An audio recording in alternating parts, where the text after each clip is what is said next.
Team India మరో వార్కు సిద్ధమైంది. New చండీగఢ్లో south ఆఫ్రికాతో రెండో మ్యాచ్ ఆడబోతోంది. ఈ మ్యాచ్లోనూ టీమిండియా భారీ అంచనాల మధ్య బరిలో దిగబోతోంది. ఇప్పటికే సిరీస్లో సూర్యకుమార్ యాదవ్ సేన 1-0 ఆధిక్యంలో ఉంది. బ్యాక్ టు బ్యాక్ విజయాలతో సిరీస్లో 2-0 లీడ్లోకి దూసుకువెళ్లాలనే పట్టుదలతో ఉంది. గత మ్యాచ్లో టాస్ ఓడినప్పటికీ టీమిండియా సత్తా చాటింది. అదే జోరును న్యూ చండీగఢ్లోనూ చూపించాలనే కసితో కనిపిస్తోంది. స్వదేశంలో టీ20 వరల్డ్ కప్కు ముందు భారత్ ఇంకా 9 మ్యాచ్లే ఆడాల్సి ఉంది. దీంతో సరైన టీం కాంబినేషన్ పైనే టీమిండియా ఫోకస్ చేసింది. న్యూ చండీగఢ్లో పిచ్ పరిస్థితులను బట్టి తుది జట్టును ఎంపిక చేసుకునే అవకాశం ఉంది. పిచ్ డ్రైగా ఉంటే హర్షదీప్ సింగ్ స్థానంలో తుది జట్టులోకి కుల్దీప్ యాదవ్ రావచ్చు.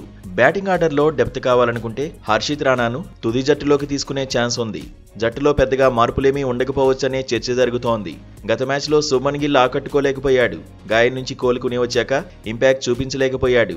టీ20లో గిల్ రోల్పై చర్చ జరుగుతున్న వేళ న్యూ చండీగఢ్లో సత్తా చాటాల్సిందే అని మాజీలు సూచిస్తున్నారు. మరో ఓపెనర్ అభిషేక్ శర్మపై భారీ అంచనాలే ఉన్నాయి. టీ20లో కొంతకాలంగా ఈ యువ ఓపెనర్ నిలకడగానే రాణిస్తున్నాడు. న్యూ చండీగఢ్లోనూ అభిషేక్ బ్యాట్ నుంచి అభిమానులు బిగ్ స్కోర్ను ఎక్స్పెక్ట్ చేస్తున్నారు. కెప్టెన్ సూర్యకుమార్ యాదవ్ ఫామ్ టీమిండియాను టెన్షన్ పెట్టిస్తోంది. భారీ స్కోర్ను స్కై బాకీ ఉన్నాడు. తిలక్ వర్మ ఫామ్ టీమిండియాకు కలిసి రానుంది. సంజు శాంసన్ ప్లేస్లో జట్టులో చోటు దక్కించుకుంటున్న జితేష్ శర్మ పైన అంచనాలు ఉన్నాయి. గాయం నుంచి కోలుకుని వచ్చాక గత మ్యాచ్లో హార్దిక్ పాండ్యా అద్భుతంగా రాణించాడు. ఆల్రౌండ్ షోతో కట్టిపడేశాడు. న్యూ చండీగఢ్లోనూ చెలరేగితే సౌత్ ఆఫ్రికాకు కష్టాలు తప్పవు. శివం దుబే నుంచి కూడా టీం మేనేజ్మెంట్ మెరుగైన ప్రదర్శనను కోరుకుంటోంది. స్పిన్ ఆల్రౌండర్గా అక్షర్ పటేల్ నిలకడగా రాణిస్తున్నాడు. భారత్ విజయాల్లో కీలకంగా నిలుస్తున్నాడు. వాల్యుబుల్ ప్లేయర్గా మారిపోయాడు. దీంతో అక్షర్ పైన అంచనాలు పెరుగుతున్నాయి. హర్షదీప్ సింగ్, బుమ్రా, వరుణ్ చక్రవర్తి ఫామ్ టీమిండియాకు అడ్వాంటేజ్ కానుంది. ఈ మ్యాచ్లో హార్దిక్ పాండ్యా, హర్షదీప్ సింగ్ అరుదైన ఘనతలు అందుకునే అవకాశం ఉంది. ఇప్పటివరకు పవర్ ప్లేలో హర్షదీప్ సింగ్ 47 వికెట్లు తీశాడు. మరో వికెట్ సాధిస్తే పవర్ ప్లేలో అత్యధిక వికెట్లు దక్కించుకున్న భారత్ బౌలర్గా భువనేశ్వర్ కుమార్ను దాటేస్తాడు. టీ20లో సిక్స్ల పరంగా హార్దిక్ పాండ్యా సెంచరీ కొట్టాడు.